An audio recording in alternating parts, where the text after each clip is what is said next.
போக்குவரத்து துறையில் வந்து பெண்களுக்கு வந்து இலவசம் சொல்லி பிங்க்கில் வந்து பெயிண்ட் அடித்து உங்களுக்கு தெரியும். அப்போது இலவச திட்டங்களால் கடன் சுமை இருக்குன்றது தெரிஞ்சுக்க முடியுதா? அல்லது ஏற்கனவே இருக்கிற கடன் சுமை வந்து கூடுதல் கடன் சுமை ஆகுது. அப்போ கடனை முடிக்கிறதுக்கான எந்த வேலையும் நடக்காது. ஏன்னா நீங்கள் இலவசம் வழங்குறீங்க. இந்த அரசு அப்படி தானே செஞ்சுருக்கு. பிறக்கும் போதே இன்னைக்கு வந்து தமிழ்நாட்டில் வந்து பார்த்தா லட்சம் ரூபாய் கடனில் தான் வந்து பிறக்குதுன்னு ஆயிடுதுல்ல. இது பெருமைக்குரிய விஷயமா? இது வெட்கப்பட வேண்டிய விஷயம். கடந்த ஆட்சியில் வந்து உங்களுடைய ஆட்சியில் வந்து ஒரு குற்ற சம்பவம் நடக்குது. அப்போ இதே வந்து ஆதவர்ஜனா போன்ற நபர்கள் வந்து முட்டாள் முதலமைச்சர் வந்து அங்கே இந்த மாதிரி ஒரு சம்பவம் நடக்கும்போது பார்த்தீங்கன்னா அதுக்கு வந்து பொறுப்பேற்று நடக்கல, அவருடைய துறை அது அப்படின்லாம் கடுமையாக குற்றம் சாட்டினாங்க. இப்போ வந்து பார்த்தீங்கன்னா தோசையை திருப்பி போட்ட மாதிரி இப்போ வந்து நடக்குது. அவ்வளோதான் பார்க்கணும். 3 வயசு குழந்தை வந்து பார்த்தீங்கன்னா இங்கே வந்து பாலியல் வன்புணர்வு செய்யப்பட்டு கொல்லப்படுறா. அன்றைக்கே வந்து பார்த்தீங்கன்னா 5 சம்பவம் 6 சம்பவம் 7 சம்பவம் நடக்குது. ஆனால் வந்து முதலமைச்சர் வந்து சிம்புவை சந்திக்கிறார். அறிவு இருக்கா? சேகர்பாபு வந்து நேர்மையானவர், செந்தில் பாலாஜி நேர்மையானவர் அப்படிலாம் நம்ம சொல்ல முடியாது. இவங்கெல்லாம் வந்து ஊழல்வாதிகள் தான்.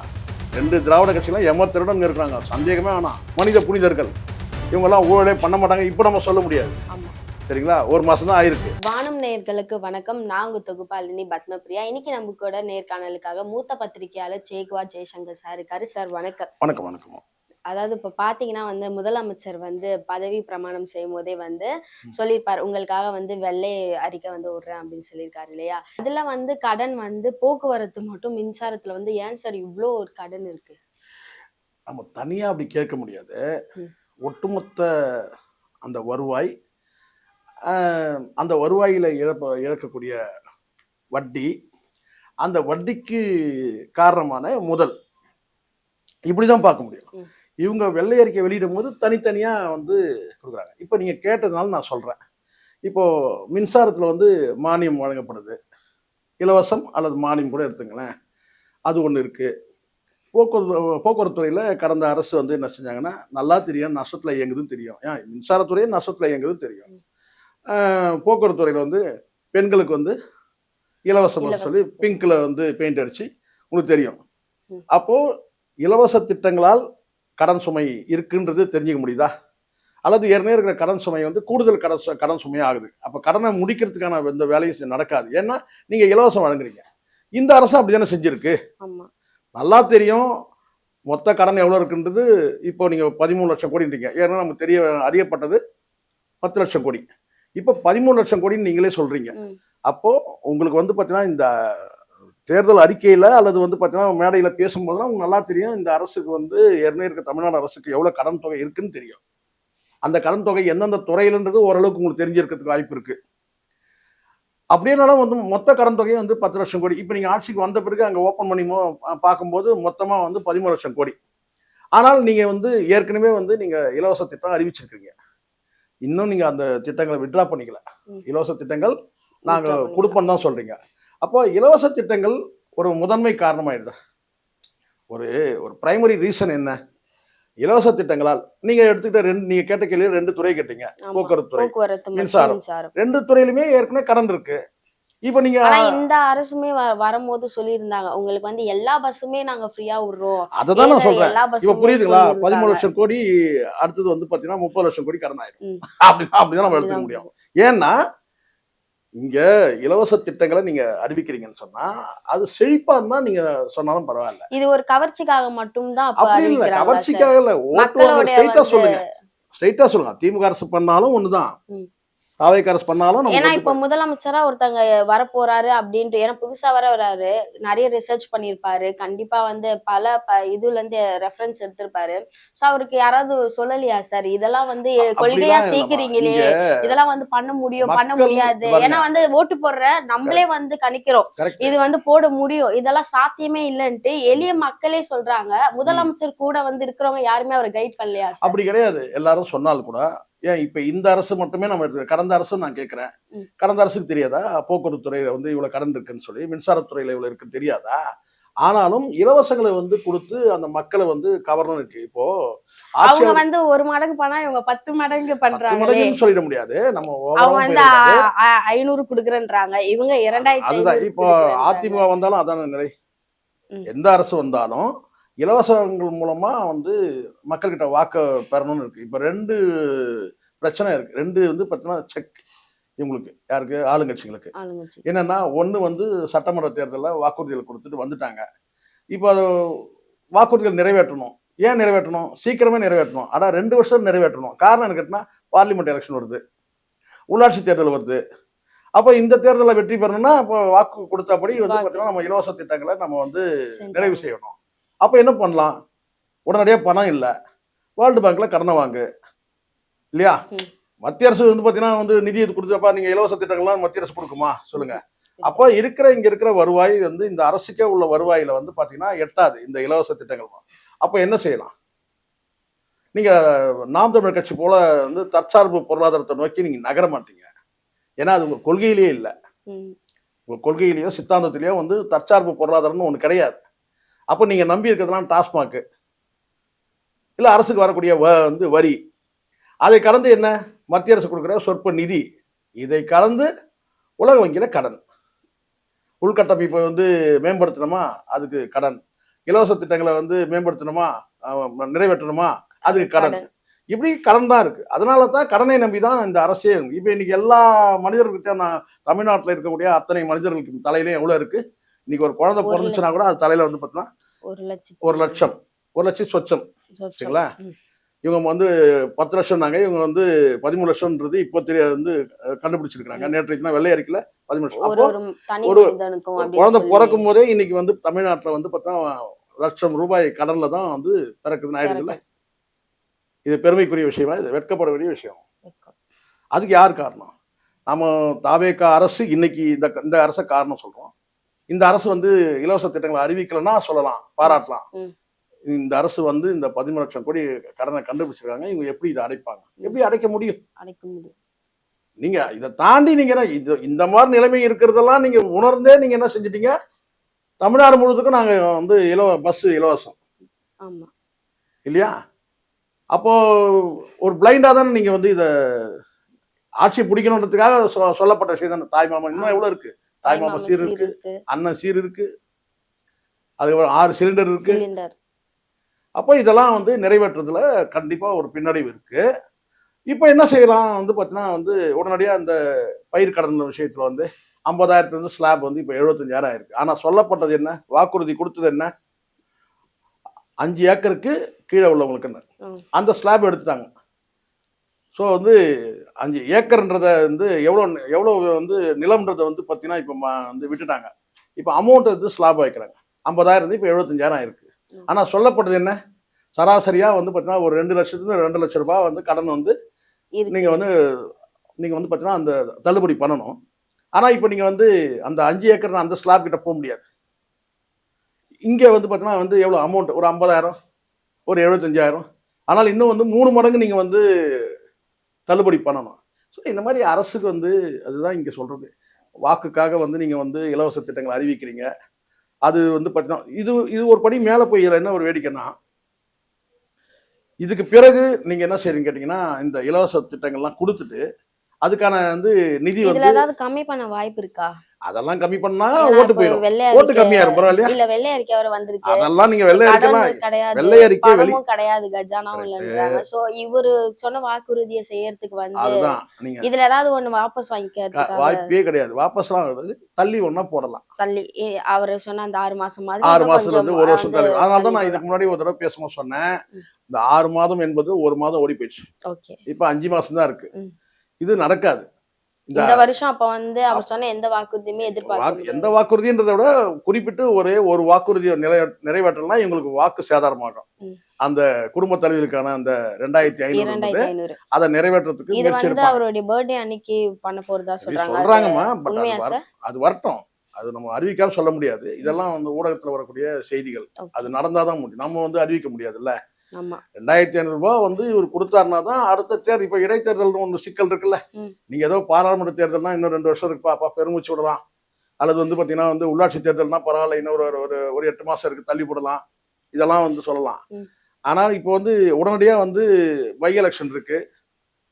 எத்தனை எம்எல்ஏக்கள் ராஜினாமா பண்ணாங்களோ அத்தனை. ராஜினாமா. ஆமா, இப்ப நீங்க கோர்ட்டு கூட இன்னைக்கு அதிமுக வந்து நெகட்டிவான தீர்ப்பு வந்திருக்கு.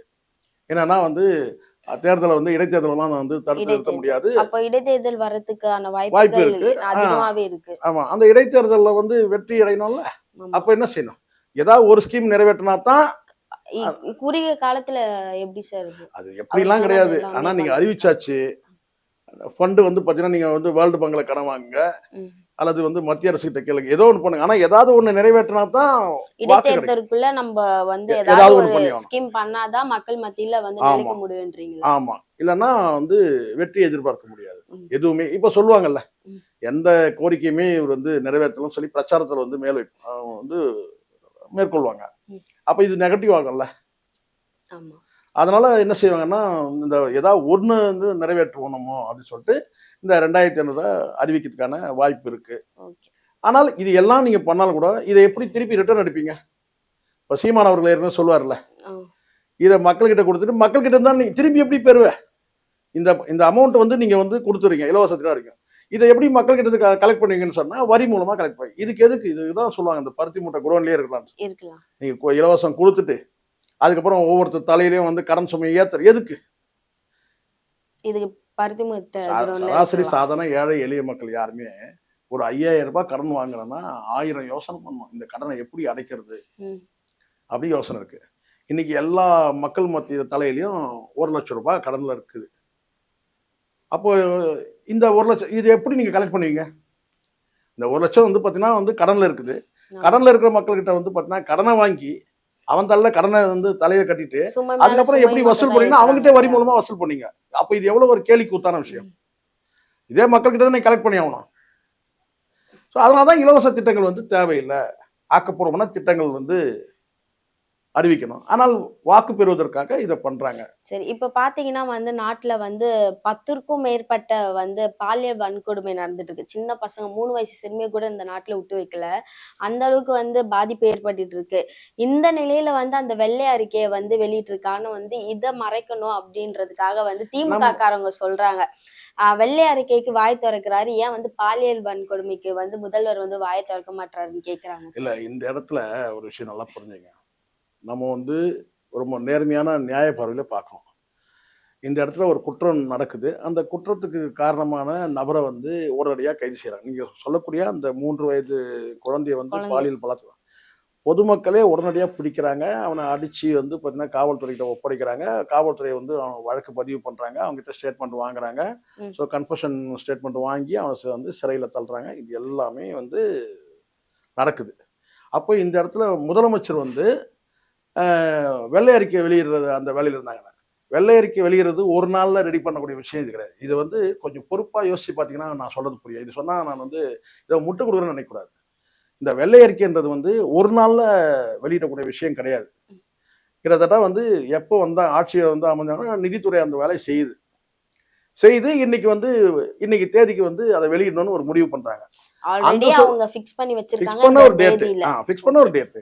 இது ஒரு நாள்ல நடத்துற விஷயம் கிடையாது. இப்ப திடீர்னு வந்து ஒரு குற்ற நிகழ்வு நடக்குதுங்க.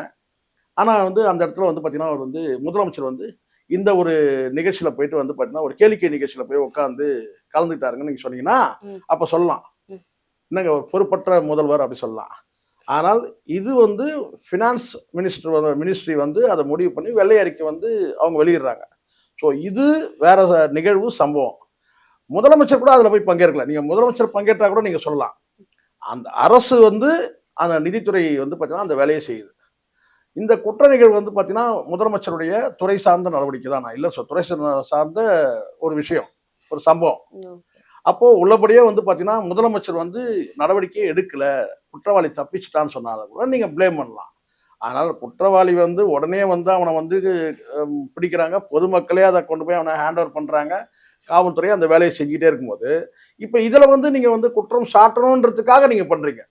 ஏன்னா, கடந்த ஆட்சியில வந்து உங்களுடைய ஆட்சியில வந்து ஒரு குற்ற சம்பவம் நடக்குது. அப்ப இதே வந்து ஆதவ அர்ஜுனா போன்ற நபர்கள் வந்து முட்டாள் முதலமைச்சர். முதலமைச்சர் வந்து அங்க இந்த மாரி ஒரு சம்பவம் நடக்கும்போது பார்த்தீங்கன்னா, அதுக்கு வந்து பொறுப்பேற்று நடக்கல. அவருடைய துறை அது. அப்படின்லாம் கடுமையா குற்றம் சாட்டுனாங்க. இப்ப வந்து பார்த்தீங்கன்னா, தோசைய திருப்பி போட்ட மாரி இப்போ வந்து நடக்குது. அவ்வளோதான் பார்க்கணும். இங்க வந்து யார சொன்னாலும் ஒரு விஷயம். முதலமைச்சர் அந்த குற்றவாளி கண்டுபிடிக்கல. மாத கணக்கு ஆகுதுங்க. என்னதாங்க பண்றாங்க காவல்துறை? முதலமைச்சர் துறைங்க அது. என்னங்க பண்ணாரு முதலமைச்சர்? அப்படி கேட்கறதுல அர்த்தம் இருக்கு. ம். ஆனால் குற்ற சம்பவம் நடந்த உடனே வந்து பார்த்தீங்கன்னா, கைது செய்யப்படுறாரு. வழக்கு பதிவு செய்யப்படுது. காவல்துறை அந்த எஃப்ஐஆர் வேலை போடுறாங்க. செஞ்சுட்டு இருக்கு. அப்ப செஞ்சுட்டு இருக்கும்போது நீங்க வந்து பார்த்தீங்கன்னா வந்து, இது எப்படி வந்து முதலமைச்சர் வந்து அலட்சியமா இருக்கிறாரு, அவர் வந்து வெள்ளை அறிக்கை வெளியிடுறாரு. உங்களுக்கு பிரச்சனை வெள்ளை அறிக்கை வெளியிட்டதா, அல்லது வந்து முதலமைச்சர் வந்து அலட்சியமா இருக்கிறாருன்றது போடலாம். நீங்க முதலமைச்சர் அலட்சியம் கூட சொல்லுங்க. ஆனா அதுக்காக வெள்ளை அறிக்கை வந்து அந்த டைம்ல வெளியிட்டு கவனத்தை திசை திருப்பினாங்கன்னு அப்படிலாம் சொல்ல முடியாது. இது வந்து ஆல்ரெடி பிளான் பண்ணது. ஓகே. நம்ம ஏன்னா ஒரு நிதித்துறையெல்லாம் ஒரு வெள்ளை அறிக்கை தயார் பண்ணி இன்றைய தேதியில நம்ம அதை அறிவிக்கணுன்றது ஒரு பிளான் பண்ணி அது நடந்துட்டு இருக்கு. அதுல முதலமைச்சர் வெளியிட்டா கூட நீங்க சொல்லலாம். இங்க எவ்வளவு பெரிய சம்பவம் நடந்திருக்கு, முதலமைச்சர் வந்து வெள்ளை அறிக்கை வெளியிட்டு அப்படி இருக்கிறாரு. எப்படி இருந்தாலும் அது ஒரு வந்து ஒரு முக்கியமான நிகழ்வு தானே, வெள்ளை அறிக்கை வெளியிடுறதும். அதை எப்படி நீங்க சொல்ல முடியும்?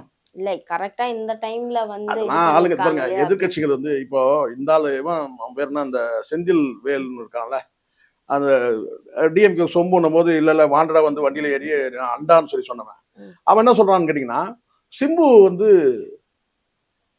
இங்க வந்து பாலியல் குற்றம் நடக்குது, 3 வயசு குழந்தை வந்து பாத்தீங்கன்னா இங்க வந்து பாலியல் வன்புணர்வு செய்யப்பட்டு கொல்லப்படுறா. அன்னைக்கே வந்து பாத்தீங்கன்னா 5 சம்பவம் 6 சம்பவம் 7 சம்பவம் ஆமா. நடக்குது. ஆனால் வந்து முதலமைச்சர் வந்து சிம்புவை சந்திக்கிறாரு. சிம்பு. அறிவு இருக்கா அவனுக்கு? உள்ளபடியே வந்து ஒரு என்ன சொல்றேன்னா, சிம்பு வந்து வீட்டு நிகழ்ச்சியில போய் வந்து முதலமைச்சர் போய் சந்திச்சா கூட நீங்க சொல்லலாம். சொல்லலாம். முதலமைச்சருடைய அலுவல் நிமித்தமா வந்து அலுவலகத்துல அல்லது அவரு வீட்லயோ அல்லது அலுவலகத்திலயோ அல்லது வேற எங்கேயோ வந்து ஒருத்தர் போய் சந்திக்கிறாங்கன்னு சொன்னா, அது வந்து பாத்தீங்கன்னா வந்து திட்டமிட்டது கிடையாது. ம். ஒருவேளை அவங்க அப்பாயின்மெண்ட் கேட்டிருப்பாங்க. அதான் திடீர்னு திட்டமிட்டது கிடையாது. திடீர்னு. ஆல்ரெடி ஒரு அப்பாயின்மெண்ட் கேட்பாங்க. யாரா இருந்தாலும். அது வந்து சிம்புவா இருக்கட்டும், அல்லது யாரா இருக்கட்டும். ஒரு அப்பாயின்மெண்ட் குடுக்குறாங்க. அந்த அப்பாயின்மெண்ட்ல போய் அவங்க வந்து சிம்புவா இருக்கட்டும், சிம்ரனா இருக்கட்டும், ஷாமா இருக்கட்டும் போய் அவங்க வந்து பார்த்துட்டு வராங்க. பார்க்குறாங்க. 2வது அவங்க ஏற்கனவே ஒரு ஆதரவா இருந்தவங்க. கரூர் நிகழ்வுலலாம் இப்போ திடீர்னு ராகவா லாரன்ஸ் மாரி திடீர் நண்பர்கள் கிடையாது. ம். ஏற்கனவே கரூர் சம்பவத்துலலாம் சிம்பு ஆதரவா பேசியிருக்கிறார். ம். யாருக்கு? விஜய் அவர்கள். விஜய் அவர்கள். அப்போ ஒரு அப்பாயின்மெண்ட் கேட்டிருக்கிறாங்க. அந்த அப்பாயின்மெண்ட் ஒரே நேரத்துல வந்து அப்போ தனித்தனியா வேண்டாம்னு சொல்லிட்டு, இந்த டேட்ல அப்பாயின்மெண்ட் சிஎம் கூட மீட் பண்றதுக்கு தான் சிம்புவுக்கு, சிம்ரனுக்கு தனித்தனியா போனாலும் கூட 3 பேரும் வந்து ஒண்ணா போல. தனித்தனியா போனாலும் அந்த டைம் ஒதுக்குறாங்க. ம்.